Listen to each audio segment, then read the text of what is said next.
Je récupère des piquets pour préparer le nouveau parc et après on va les appeler pour qu'ils aillent au nouveau parc manger de l'herbe. De l'herbe fraîche? Ouais. Allez les vaches, venez là. Allez les vaches, allez. Connaissez-vous l'odeur d'un sol non labouré? Le goût du pain issu d'une semence paysanne? Savez-vous que le maraîchage bio-intensif peut produire à surface équivalente 5 fois plus qu'une exploitation conventionnelle? Je suis Alice Roy et chaque mois, je vous emmène à la rencontre de ces agricultrices et agriculteurs qui repensent leurs pratiques pour remettre de la vie dans les sols et ouvrir la voie à une agriculture nourricière et régénératrice. Des reportages en immersion, partout en France, enrichis par le regard de chercheurs pour comprendre et penser une autre agriculture. Une autre agriculture. Un podcast Château Cheval Blanc. Épisode 9.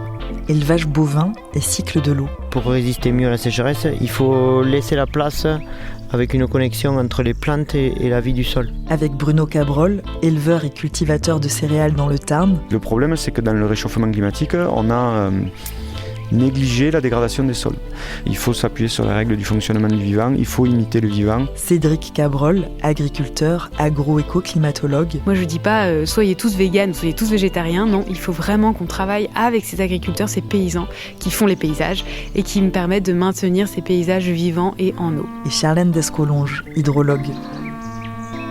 Direction le Tarn, à Cambounet-sur-Sort, entre Toulouse et Albi, où Bruno Cabrol a repris la ferme familiale il y a plus d'une vingtaine d'années déjà.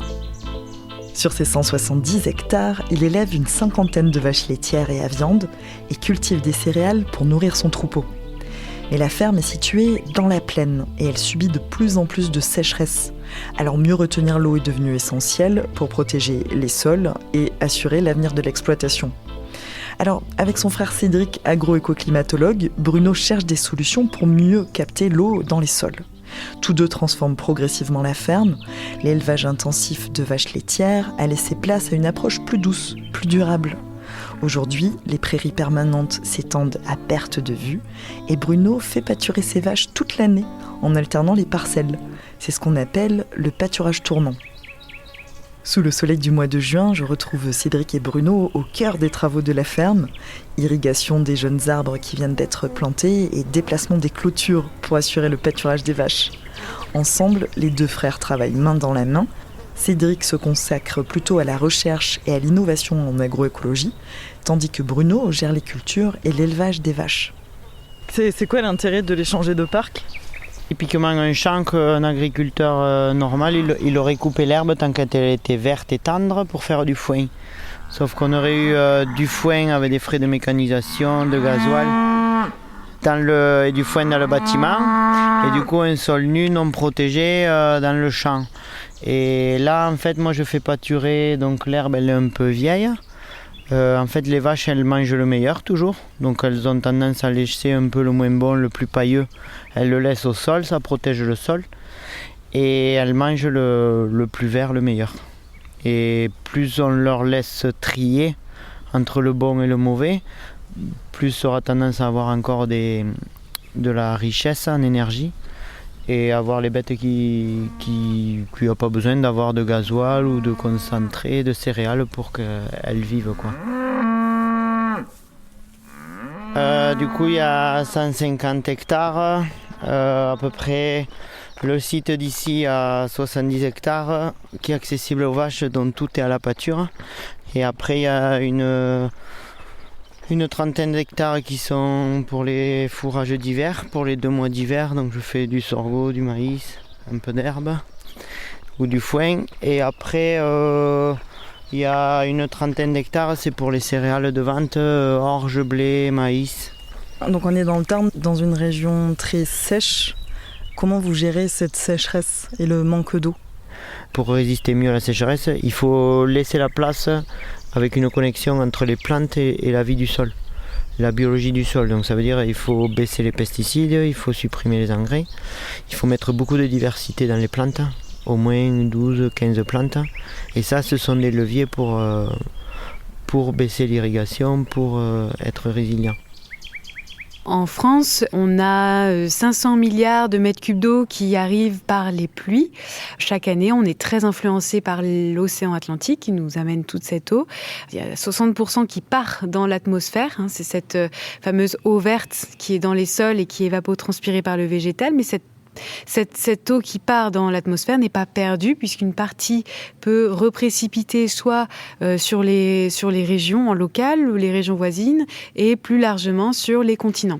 Donc cette eau verte, elle contribue notamment en été à rafraîchir les territoires et à garder des microclimats plus ou moins humides sur des territoires où on a une forte couverture végétale.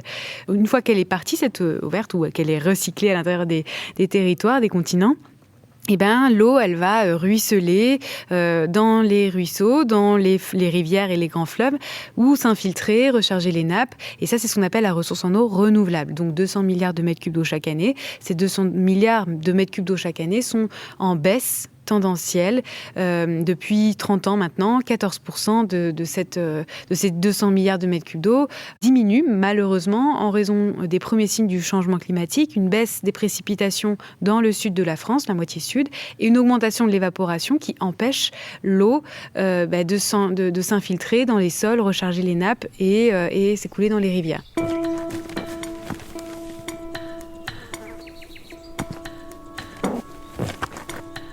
Donc là, on est devant une grande série de corps de bâtiments qui hébergeaient autrefois les métayers. Voilà, on a cette grande exploitation qui était très grosse, avec tout un tas de vestiges d'infrastructures du passé et qui est en pleine reconversion pour faire sortir les vaches de là-dedans et les remettre dans les champs. Parce que là, aujourd'hui, elles sont dans les bâtiments, les vaches ? Non, plus maintenant, mais il y a quelques années, oui, elles étaient dedans. Donc on avait tous ces silos pour stocker du grain déconcentré. Et les vaches étaient traitées par un robot. On avait même les veaux qui étaient nourris par un robot. Tout était robotisé. Alors bon, on y a cru, on nous a poussé à ça par les investissements, les mises aux normes. On nous disait pour amortir les mises aux normes, vous grossissez. On a relevé tous ces défis-là. Bon, au final, à un moment donné, c'est plus passé avec le climat qui se réchauffe et c'est devenu très compliqué. On s'est fait coincer au niveau financier, c'est beaucoup de dettes, etc. Et aujourd'hui, on prend le contre-pied total. J'exploite de part et d'autre d'une réserve naturelle qui est des anciennes sablières. Donc en fait, c'est dans les années 60, ils ont creusé pour sortir le gravier, les cailloux. Ça veut dire que mes terres ont beaucoup de gravier et de cailloux. C'est pas très riche et ça garde pas peu l'eau. Et du coup, on s'adapte comme on peut avec ça. Et donc moi, j'ai choisi de faire pâturer mes vaches. Alors les vaches, d'habitude, on dit c'est en Normandie que ça pâture. Et ici, dans le sud de la France, dans le Tarn, surtout dans des terrains séchants, c'est pas trop adapté. Mais bon, moi, je fais ça depuis 3 ans. Et du coup, mon raisonnement, c'est d'avoir de l'herbe pâturable qui pousse en permanence pour mes vaches toute l'année. Donc j'ai des prairies avec beaucoup de diversité de plantes. Donc j'ai pas de prairies naturelles. L'idéal serait d'avoir des prairies naturelles, mais en fait les prairies naturelles elles ont disparu quand il y a eu la PAC en 1992. Si on voulait avoir des aides pour les cultures, il fallait faire des jachères. Et si on voulait faire des jachères, il fallait tuer les prairies pour implanter des prairies jachères. Et du coup, c'est en 92 qu'on a découvert le glyphosate qu'on ne connaissait pas beaucoup. Et c'était pour très mauvaise utilisation, tuer des prairies naturelles qui sont impossibles à refaire. Mais c'est comme ça, c'est des réglementations des fois qui font des effets totalement délétères. Et en 92, on ne s'occupait pas trop de l'environnement. Soit on fait de la viande avec de la paille, enfin de l'herbe pâturée très pailleuse, de l'herbe sèche. Soit on fait de la viande avec des vaches dedans et beaucoup de concentré, beaucoup de soja, beaucoup de maïs et beaucoup d'énergie. Enfin, voilà. Moi, comme je le fonctionne, je suis capable de faire des vaches à viande qui n'ont jamais mangé un seul gramme de graines, de céréales, de maïs, de soja ou quoi que ce soit. Et elles seront à l'abattoir en steak, juste engraissées avec de l'herbe. Donc Ça prend un peu plus de temps. Des fois, ça peut peut-être être un peu moins rémunérateur parce qu'on ne cherche pas à faire des kilos de viande, des kilos de steak, mais c'est autonome, quoi. On est très indépendant par rapport à ce qui peut se passer quand il y a des changements. Mais comme avec la guerre en Ukraine, il y a eu beaucoup de changements des cours, des hausses des charges. Alors des fois c'est bien parce que les prix montent, il y a tout qui monte, mais des fois on se retrouve avec c'est le mauvais qui monte et celui qu'on voudrait qui baisse. Voilà. L'empreinte eau, c'est toute l'eau qu'on utilise pour fabriquer un produit, que ce soit pour faire pousser les matières premières ou même transporter ce produit.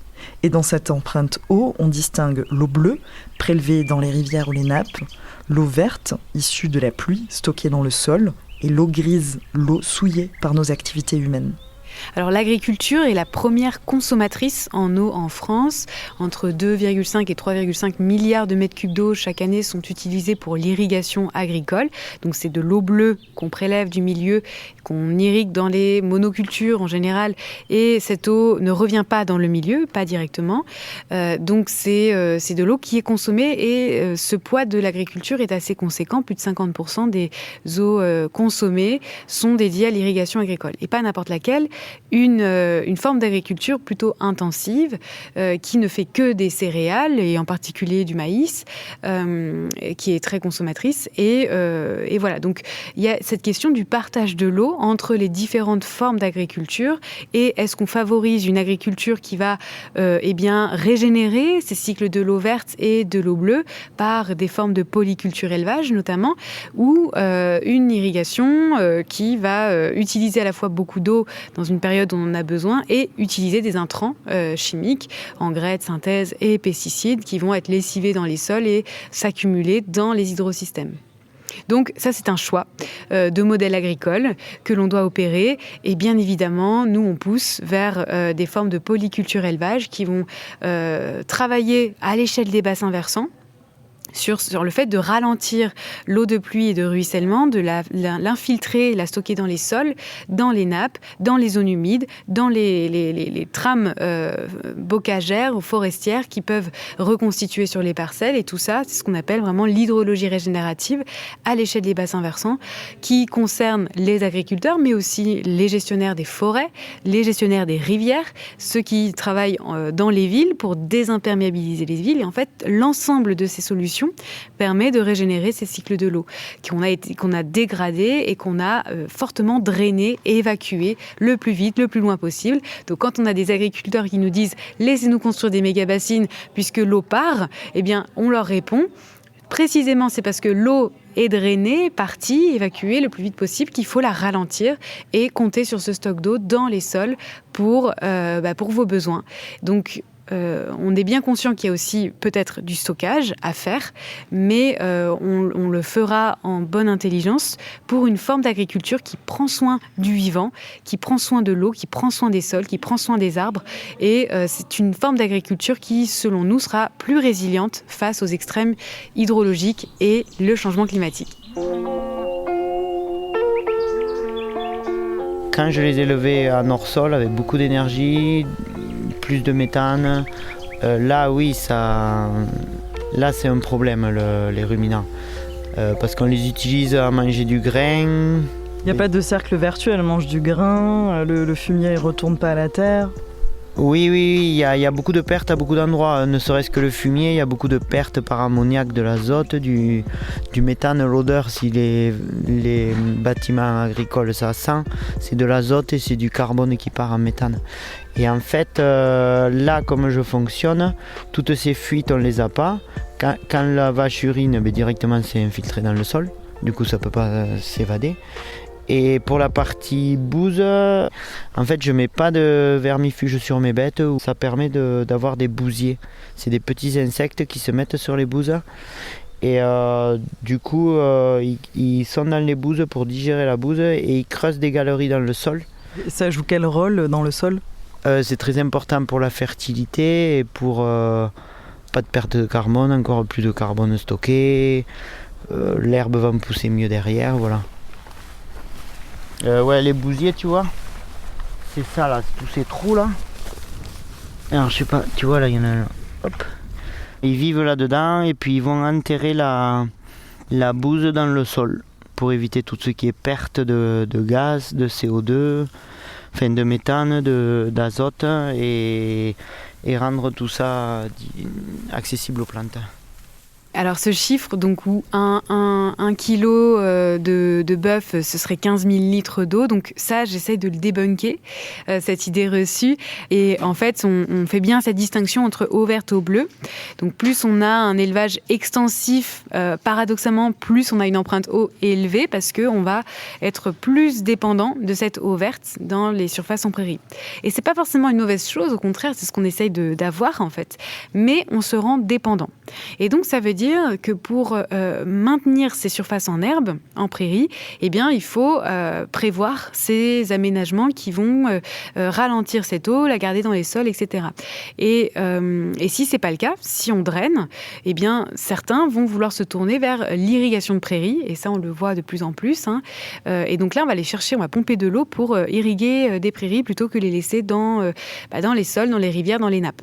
Donc la question, c'est encore une fois, si on ramène sur l'empreinte eau, la question qui se pose, c'est quel est notre régime alimentaire ? Quand on sait qu'on a multiplié par 3 ou 4 la consommation de viande en France en 60 ans et que les recommandations de l'OMS aussi vont vers un sens de réduction, il est clair qu'on peut réduire notre consommation de viande et privilégier justement la qualité devant la quantité et privilégier justement des formes d'élevage en polyculture élevage extensif qui vont à la fois prendre soin des bovins et prendre soin des sols, du vivant qui en dépend. Donc on a besoin vraiment de soutenir cette forme d'agriculture en polyculture élevage. Moi je dis pas soyez tous véganes ou soyez tous végétariens, non, il faut vraiment qu'on travaille avec ces agriculteurs, ces paysans qui font les paysages et qui me permettent de maintenir ces paysages vivants et en eau. Après avoir refermé la clôture électrique de la prairie où pâturent les vaches, nous voilà dans une parcelle couverte de végétaux. Cédric, agroécoclimatologue, se penche pour me montrer le sol. Il y a un tapis d'herbes et de fleurs, on voit plein d'insectes s'agiter. Et grâce à ce tapis végétal, le sol est protégé, sa structure s'améliore, l'eau s'évapore moins vite et la biodiversité, comme l'a aussi remarqué Cédric, s'enrichit visiblement. Allez, à boire. Et les sols sont capables de stocker l'eau ? Oui, voilà, le sol va stocker l'eau dans la microporosité du sol.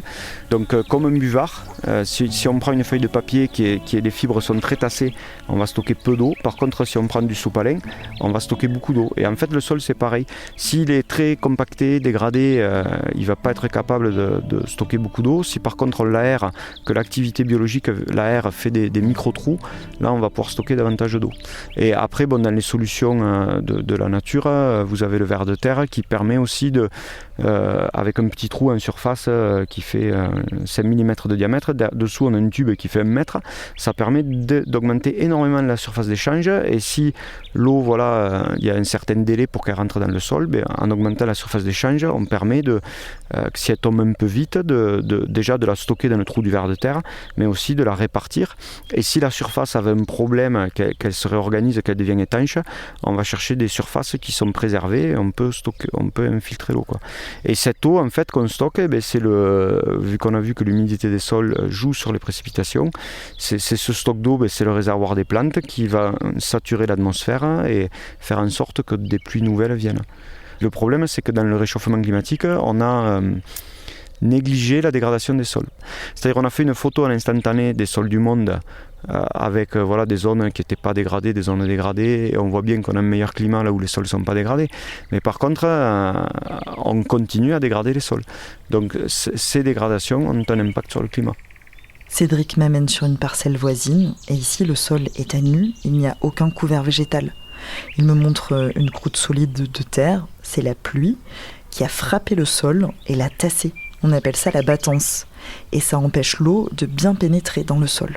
La battance, c'est la réorganisation du sol qui devient étanche.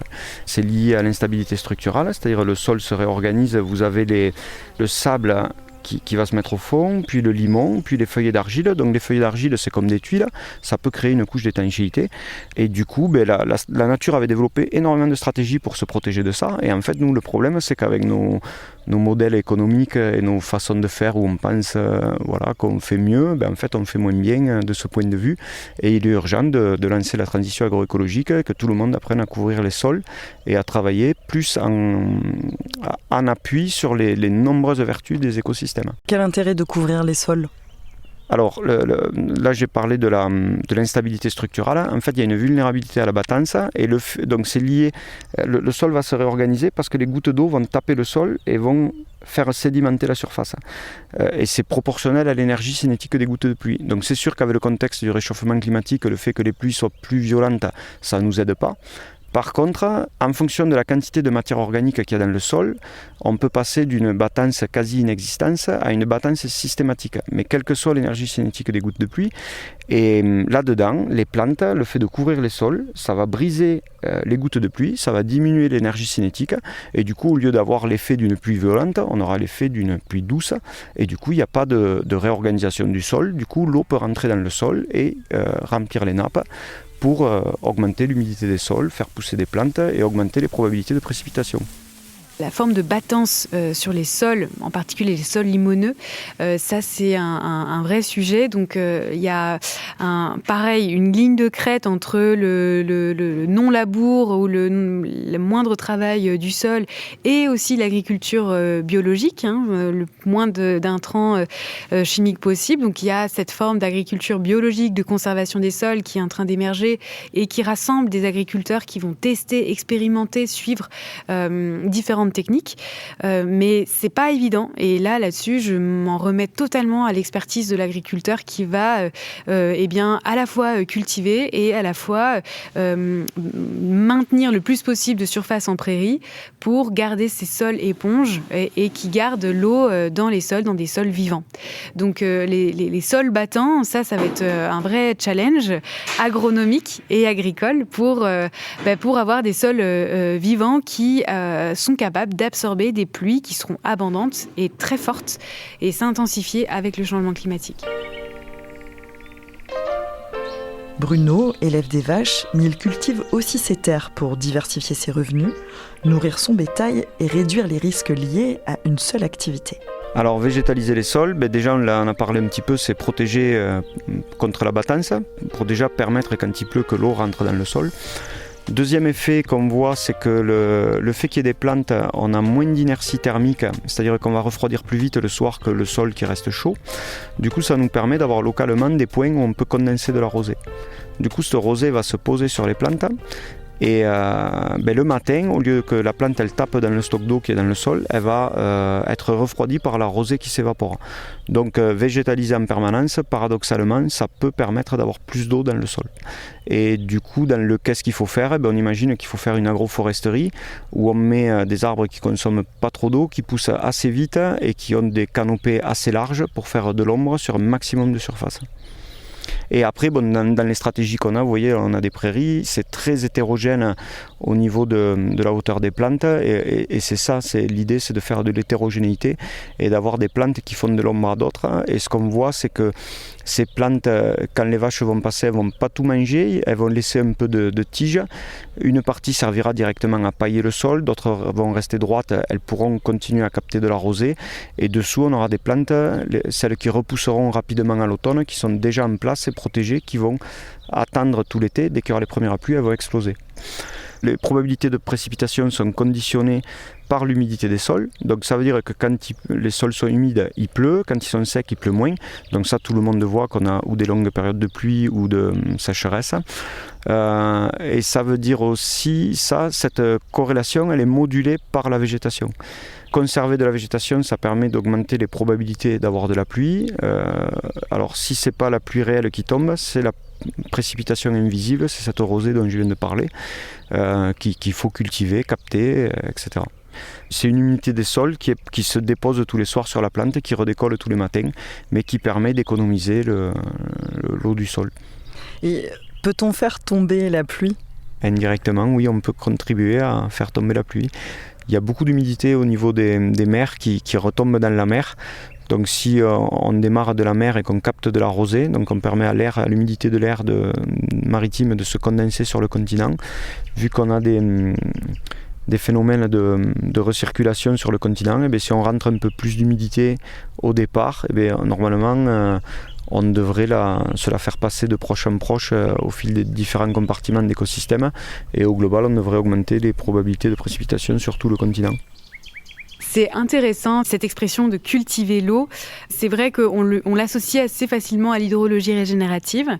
Si on arrive à établir le lien entre la déforestation et le retournement des prairies ou la destruction des sols et l'impact sur les régimes des pluies, c'est-à-dire qu'on a un assèchement, le fait de drainer, de retourner, de déforester, assèchement, désertification des territoires, et faire revenir la pluie par l'hydrologie régénérative, c'est effectivement reconstituer ces haies bocagères, ces prairies, ces zones humides, ces forêts.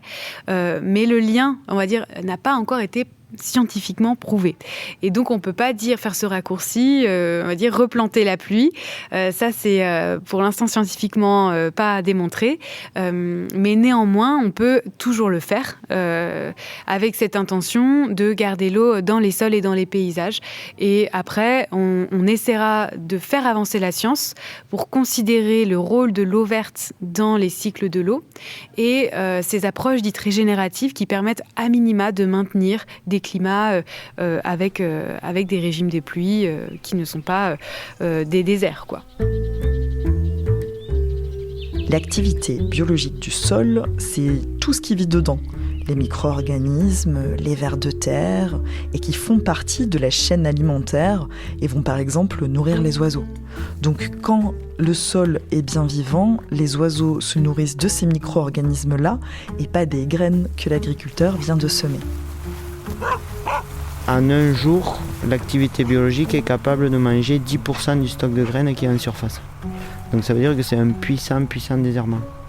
Et ça veut dire aussi que moi, quand je sème, je sais que j'ai une partie des graines qui vont être mangées. Par les insectes. Ouais. En fait, les insectes ou l'activité biologique, en fait, toutes les bêtes comme les limaces, en fait, j'ai beaucoup de limaces, mais je ne m'en occupe pas. Parce qu'en fait, si on nourrit l'activité biologique, qu'elles ont toujours à manger en permanence, il n'y a aucun moment où elles sont affamées. Mais mettons, vous allez voir les champs qu'on trouve souvent dans les campagnes, ils sèment du tournesol ou du maïs, il y a 6-7 pieds au mètre carré de ces graines, et il y a un sol nu qui est nu depuis 2 mois, 3 mois, 6 mois. Donc du coup, s'il y a un topin qui se promène, ça fait 6 mois qu'il attend pour manger, donc dès qu'il y a une graine qui pousse, il va se jeter dessus. Donc c'est là qu'ils vont mettre des insecticides pour lutter contre le topin. C'est là qu'ils vont mettre des insecticides, toute une bataille pour pas que le corbeau il aille manger le grain de maïs qui est. Parce que du coup il n'y a absolument rien, il n'y a pas du tout un insecte. Moi j'ai eu des fois des vols de corbeaux, de choucas dans mes haricots, et en fait j'ai dit oh là ils vont tout me manger quoi, comme les agriculteurs normaux. Et en fait non, en fait quand il y a une activité biologique et qu'il y a des insectes dans le champ, ils vont d'abord manger les insectes, ils vont pas manger les cultures. Et si on commence à lutter en faisant le vide, moi j'appelle ça, que ce soit pour l'herbe ou les insectes ou autre, si on cherche à faire le vide, c'est toujours très chronophage, c'est beaucoup d'insecticides, c'est beaucoup d'énergie, enfin, alors que quand on raisonne, on se débrouille pour qu'il y ait toujours à manger, on sait qu'il y aura, mettons, 10% de la culture qui va être mangée ou autre dans le semis, mais c'est jamais trop important. Et mettons si j'ai un problème de limace, je vais mettre une plante plus appétante, je vais mettre du colza en même temps que mon maïs ou que mon orge. Et du coup la limace elle mange d'abord la graine de colza et après le reste. Et êtes-vous optimiste quant à l'avenir de l'agriculture en France ? Si on regarde les projections du GIEC, on nous prévoit moins de 80% de rendement, je crois, en 2060. Et si on trace la courbe d'évolution en ce moment, on voit qu'on pourrait être en 2060 dans 3 ans. Donc optimiste, oui et non, quoi. Oui, parce que je suis profondément optimiste dans la vie, mais non, parce que je pense qu'on va passer par des phases de très critiques. La question, c'est comment les gens vont percuter qu'on ne peut plus continuer ce modèle où on dégrade où on ne s'appuie plus sur les règles de fonctionnement du vivant. Voilà, il faut s'appuyer sur les règles du fonctionnement du vivant, il faut imiter le vivant, il faut imiter ses stratégies pour avoir les mêmes équilibres physiques derrière, au niveau climat. Alors c'est vrai qu'en France, on pensait être prémunis de ces guerres de l'eau et on a vu avec les conflits autour des méga-bassines qu'il y a eu vraiment un problème de partage de l'eau, de conflits d'usage et d'approche démocratique autour de ce partage de l'eau, où l'eau a été vraiment accaparée par une forme d'agriculture. Et voilà. Et donc ça fait un électrochoc pour les élus, pour les acteurs des territoires, pour même certains agriculteurs. Et donc on est en train de rebattre les cartes aujourd'hui sur la gestion de l'eau en France et une forme plus ouverte à un partage de l'eau entre différentes formes d'agriculture. Et donc je pense qu'on a vraiment besoin d'avancer collectivement sur ça et se rapprocher des instances institutionnelles, mais aussi agir sur les territoires avec des citoyens, avec des associations qui sont les plus à même de répondre à des enjeux de l'eau puisqu'elles connaissent leur territoire. Et ça demande une ouverture des deux côtés. C'est-à-dire du côté des institutionnels, des collectivités, des agences de l'eau, du côté des représentants de syndicats agricoles et du côté habitants, citoyens, associatifs qui ont besoin de dialoguer. Et en fait, c'est ça que j'essaye de porter. C'est plutôt que d'aller vers des conflits de l'eau ou des guerres de l'eau. Cultivons ce dialogue autour de l'eau, cette alliance entre les humains et les non-humains dont on dépend. Et ça c'est possible en fait. On peut le faire. De nombreux territoires ont expérimenté des formes de gouvernance partagée.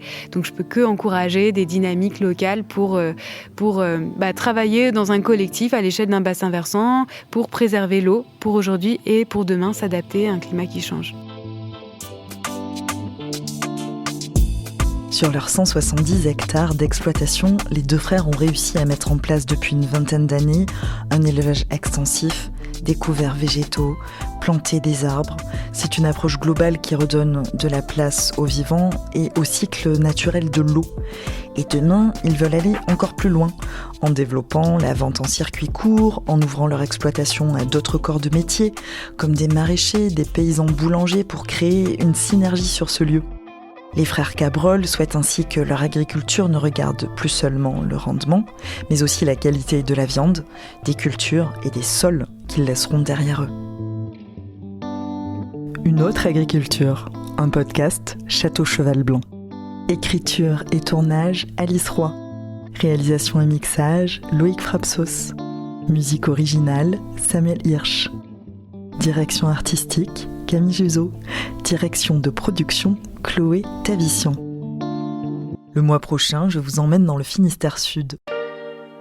À la rencontre de Mathilde Lemoine et de Corentin Marty, algoculteurs en Bretagne. Donc l'algoculture, c'est une façon de produire plus, d'une qualité meilleure, et puis d'avenir, quoi. Et de Gilles Boeuf, biologiste, professeur à Sorbonne Université, président du Centre d'études et d'expertise en biomimétisme et professeur invité au Collège de France, pour parler d'une autre agriculture, celle qui est pratiquée en pleine mer. On dit souvent le poumon de la Terre, c'est la grande forêt tropicale, on parle de l'Amazonie ou même des forêts boréales.